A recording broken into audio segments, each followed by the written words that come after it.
ഇന്നൊരു വെറൈറ്റി പിടിച്ചാലോ? ചോറിൻ്റെയൊക്കെ കൂടെ കഴിക്കാൻ പറ്റുന്ന ഒരു അടിപൊളി പപ്പടക്കറി ഉണ്ടാക്കിയാലോ? അതിന് ഞാനിവിടെ ഒരു 4 പപ്പടം എടുത്തിട്ടുണ്ട്. അതിങ്ങനെ നീളത്തിൽ കട്ട് ചെയ്തെടുക്കുക. എന്നിട്ടൊരു പാത്രത്തിലേക്ക് ആവശ്യത്തിന് വെളിച്ചെണ്ണ ഒഴിച്ച് കൊടുക്കുക. വെളിച്ചെണ്ണ ഒന്ന് ചൂടാകുമ്പോൾ നോക്കി പപ്പടം ഒന്ന് വറുത്ത് കോരിയെടുക്കുക.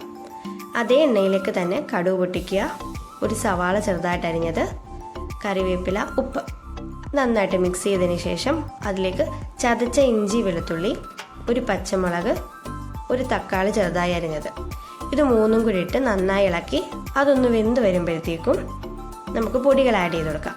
മല്ലിപ്പൊടി, മുളക് പൊടി, മഞ്ഞൾപ്പൊടി, ഗരം മസാല, അതിൻ്റെ കൂടെ കുറച്ച് ചിക്കൻ മസാലയും കൂടെ ആഡ് ചെയ്യുന്നുണ്ട്, അത് ഓപ്ഷനിലാണ്. ഇതെല്ലാം കൂടെ നന്നായി ഇളക്കി ഇതിൻ്റെ ഒരു പച്ചമണം മാറിക്കഴിയുമ്പം കറിക്ക് ആവശ്യമായിട്ടുള്ള വെള്ളം ഒഴിച്ചു കൊടുക്കുക. അതിൻ്റെ ഒപ്പം ഉപ്പ് വേണമെങ്കിൽ ഇട്ട് കൊടുക്കാവുന്നതാണ്. ഇതെല്ലാം കൂടെ ഒന്ന് മിക്സായി നന്നായിട്ട് തിള വന്ന് കഴിയുമ്പം നമ്മൾ നേരത്തെ വറുത്ത് വെച്ചിട്ടുള്ള ആ പപ്പടവും കൂടെ ആഡ് ചെയ്ത് നന്നായിട്ട് ഇളക്കി കൊടുക്കുക. ഇത്രയേ ഉള്ളൂ, പപ്പടക്കറി ഇവിടെ റെഡിയാണ്. വളരെ എളുപ്പമാണ്, ടേസ്റ്റിയാണ്. എല്ലാവരും ട്രൈ ചെയ്ത് നോക്കുക.